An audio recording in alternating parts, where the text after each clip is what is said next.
ሰበር መረጃ። መላው የአማራ ሕዝብ እንኳን ደስ አላችሁ፣ እንኳን ደስ አለን። የአማራ ፋኖ አንድ የሆነ ድርጅትን ለማዋለድ በሚስጥር ሲካሄድ የነበረው ይህ ውይይት ይፋ ሆነ።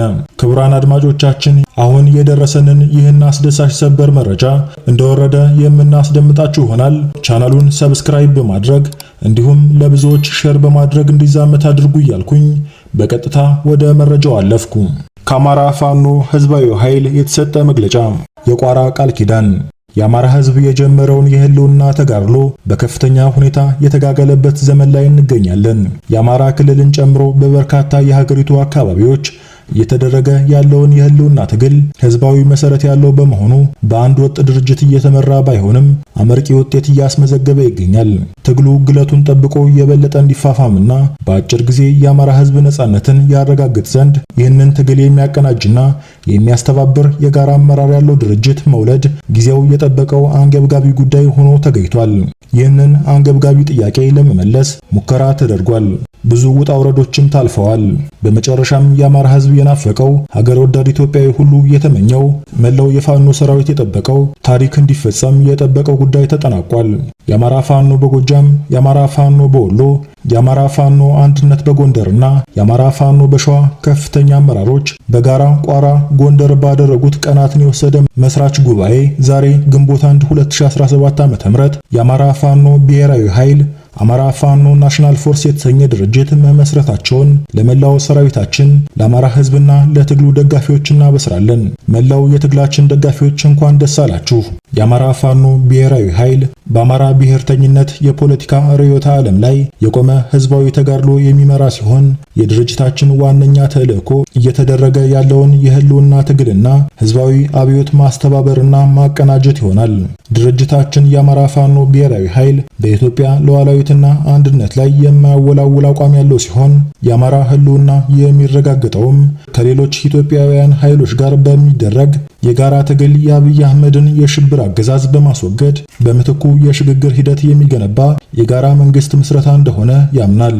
ድርጅታችን የአማራ ህዝብ ተጋድሎ የህልውና ተጋድሎ ነው ስንል ህልውናችንን የተፈታተነውን መዋቅርና ትርክት መለወጥ እንደሆነ በጽኑ እንደማመናችን መጠን የወልቃይት ጠለምትና ራያን ጨምሮ በሁሉም የሀገራችን አካባቢ ያሉ የወሰን የማንነትና ራስን በራስ የማስተዳደር ጥያቄ ለመመለስ እንደሆነም እናረጋግጣለን። መዋቅራዊ ጥቃትን መቀልበስና ለአማራ ህዝብ ማህበራዊ ፍትህ የሚያሰፍን ስርዓተ መንግስትን መፍጠርን ታሳቢ ያደረገው ትግል የሚመራ ማዕከላዊ አመራር መፍጠሩ የህልውና ትግል እያደረገ ላለው ህዝብ ተጨማሪ አቅም ነው። ድርጅታችን በሙሉ አቅሙ ትግሉን እንዲመራ የሁሉንም ባለድርሻ አካላት ድጋፍ ይፈልጋል። የአማራ ፋኖ ብሔራዊ ኃይል አወቃቀር ጠቅላይ ጉባኤ፣ ማዕከላዊ ምክር ቤት፣ የሥራ አስፈጻሚ ኮሚቴ እንዲሁም የአባት አርበኞች ምክር ቤትን አካቶ ህገ ደንብ በማጽደቅ አቋቁሟል። የአባት አርበኞች ምክር ቤትን አርበኛ መሳፍንት ተስፉ እንዲመሩት መስራች ድርጅቶቹ ተስማምተዋል። የድርጅቱን አመራር በተመለከተ የመስራች ድርጅቶች አባላትና ሰራዊት ለማዋሃድ ጊዜ በማስፈለጉ የድርጅቱን አመራር በማዋቀር ሂደት የመስራች ድርጅቶችን አመራርና አባላትን ተሳትፎ ከፍ ለማድረግ ሲባል የትጥቅ ትግሉ ከሚደረግበት የቀጠና ስፋት አንጻር የጋራ አመራር በማስፈለጉ እንዲሁም ሌሎች በኢትዮጵያ ውስጥ ያሉ የፋኖ አደረጃጀቶች የድርጅቱ አካል የሚሆኑበትን እድል ለመፍጠር ሲባል ድርጅቱ በማዕከላዊ ኮማንድ እንዲመራ ተወስኗል። በመሆኑም 13 አባላት ያሉት ማዕከላዊ ኮማንድ የተቋቋመ ሲሆን አባላቱም አንደኛ አርበኛ ዘመነ ካሴ፣ ሁለተኛ አርበኛ ሀብቴ ወልዴ፣ ሶስተኛ አርበኛ ምሬ ወዳጆ፣ አራተኛ አርበኛ ደሳለኝ ሲያስብ ሸዋ፣ አምስተኛ አርበኛ አስረስ ማረ ዳምጤ፣ ስድስተኛ አርበኛ ሄኖክ አዲሴ፣ ሰባተኛ ጀነራል ተፈራ ማሞ፣ ስምንተኛ አርበኛ ዝናቡ ልንገረው፣ ዘጠነኛ አርበኛ ድርሳን ብርሃኔ፣ አስረኛ አርበኛ አስቻለው በለጠ፣ 11ኛ አርበኛ ሳሙኤል ባለድል፣ 12ኛ አርበኛ ማርከው መንግስቴ፣ 13ኛ አርበኛ አከበር ስመኸኝ።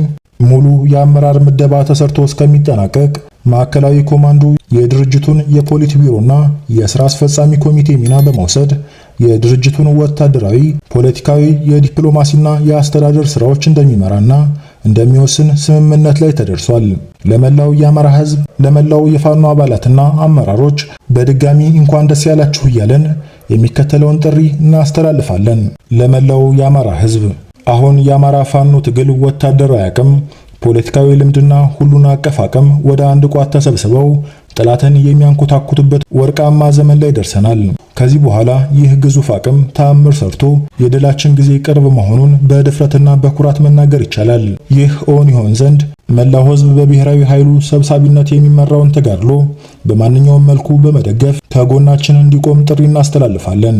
ለመላው የአማራ ፋኖ ሰራዊት ዘመንና ታሪክ ግድ ብሎት ከረጅም ምጥ በኋላ የተወለደው ድርጅታችን መስዋዕትነት የምትከፍሉለትን ትግል ከግብ ለማድረስ ተገቢውን ትጋት የሚያደርግ ሲሆን በቀጣይ የምንሰጣችሁን መመሪያዎች ለመፈጸም የትግል ጥሪዎችን ዝግጁነት እንዲኖራችሁ እናሳስባለን።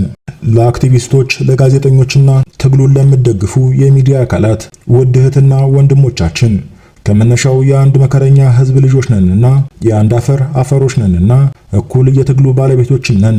ይህን እንገነዘባለን። የህዝባችን መከራ ከኛ እኩል እንደሚያማችሁ፣ ከዚህ መውጫ መንገድ ፍለጋ እኩል እንደሚያስጨንቃችሁ እናውቃለን። ሚዲያ ወሳኙ የትግል ግንባር ነውና በተሰለፋችሁበት ግንባር የነበራችሁንና ያላችሁን ሚና በቅጡ እንረዳለን። ይሁንና ከመጓጓት ከበጎ ጭንቀትም ይሁን ከግለሰብና ቡድናዊ ፍላጎት ተልዕኮ የተነሳ የሚደረጉ ገደብ የለሽ ጣልቃ ገብነቶችና የተዛነፉ ትንታኔዎች ትግሉን የሚያውኩ መሆኑን በመገንዘብ ማናችን የሚዲያ ስራዎች የመታገያ ተቋም ተፈጥሮ ህዝባችንን ለአንድ ዓላማ በአንድ ላይ ማሰለፍን ታሳቢ አድርጎ የህልውና ትግሉን ማሸነፍን ማዕከል ያደረገ እንዲሆን የበኩላችሁን ድርሻ እንድትወጡ እናሳስባለን። ለዲያስፖራ ወገኖቻችን የህልውና ትግሉ አሁን ያለበት ደረጃ ላይ ይደርስ ዘንድ የአማራ ዲያስፖራ የነበረው ሚና በትልቁ የሚገለጽ ነው። ሆኖም ወጥ የሆነ የዲያስፖራ አደረጃጀት አለመኖሩና ተመሳሳይ ግብና ዓላማ የሌለ በሚመስል ደረጃ ያሉ የእርስ በርስ ንትርኮች በዲያስፖራው ብቻ ሳይሆን በፋኖ አደረጃጀቶች ላይ ያለው አሉታዊ ተጽዕኖ በቀላሉ የሚገለጽ አይደለም። በመሆኑም የዲያስፖራ ማህበረሰብ በአንድ እንዲደራጅና ትግሉን እንዲደግፍ ጥሪ እያደረግን በዚህ ረገድ ድርጅቱ የሚወስደውን ኃላፊነት ወስዶ ወደ ተግባር እንዲገባም እናሳውቃለን። ከብሔራዊ ኃይሉ ውጭ ላላችሁ የፋኖ አደረጃጀቶች በድሮንና በጅምላ ጨራሽ መሳሪያዎች እየተጨፈጨፈ ያለው የአማራ ህዝብ የእኛን አንድነት በጽኑ ይፈልጋል። ሁሉም አፈሙዞች ወደ አንድ ጠላት ብቻ መነጣጠር እንዳለባቸው የአማራ ፋኖ ብሔራዊ ኃይል ያምናል። ለሁሉም እድል የሚሰጥ በልካችን የሚያስተናግደን ሰፊ አዳራሽ ፈጥረናል። ስለሆነም ያለምንም ማመንታት ድርጅቱን እንድትቀላቀሉ ጥሪ እናቀርባለን። ለአገዛዙ ካድሬዎች፣ የሰራዊቱ መኮንኖችና ወታደሮች ይህ ትግል የአማራ ህዝብ ትግል ነው። ማሸነፋችን የተረጋገጠ ጉዳይ ነው። የአብይ አህመድን አገዛዝ በማገልገል ጥቁር ታሪክ እየጻፋችሁ ነው። የአማራ ፋኖ ብሔራዊ ኃይል የግለሰብ ስልጣን ሳይሆን የህዝብን ነጻነት አስቀድመው ለሚመጡ ወገኖች በቂ የመታገያ ሜዳ ለመፍጠር ዝግጁ ነው። ስለሆነም ትግሉን እንድትቀላቀሉና የማይቀረውን የድል ጽዋ አብረን እንድናነሳ ጥሪ እናቀርባለን። ለመላው ኢትዮጵያውያን የአማራ ህዝብ የህልውና ተጋድሎ የኢትዮጵያን ህልውና የማይፈታተን ይልቁንም በጋራ ትግል በሚያምን አታጋይ ድርጅት የሚመራ ነው። የአብይ አህመድ አገዛዝ የሽብር ተግባሩ ኢላማ ያደረጋቸው በርካታ ወገኖች መኖራቸው የታወቀ ነው።